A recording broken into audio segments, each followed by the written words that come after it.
È stato l'ungherese Márton Fucsovics a trionfare nell'edizione 2017 degli internazionali di tennis Città di Vicenza, disputati sui campi di terra rossa del Palladio 98.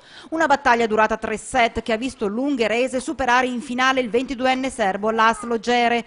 Un match intenso finito sul 6-2 per Fucsovics, che al termine della partita ha ringraziato i familiari e la fidanzata arrivati nel capoluogo berico per sostenerlo. A premiare i vincitori l'assessore allo sport di Vicenza Umberto Nicolai e il presidente del comitato regionale veneto della FIT Mariano Scotton. Tennis di altissimo livello con giocatori di primo ordine, giocatori che sono stati nei primi 100 posti al mondo, grande spettacolo, molte persone, grande entusiasmo.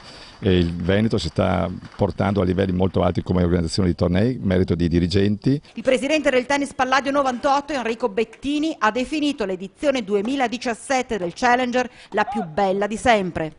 La macchina organizzativa è funzionata perfettamente, il tempo è stato dalla nostra parte perché in 9 giorni ha piovuto mezz'ora, per cui ci metteremo la firma ad avere sempre edizioni come quest'anno.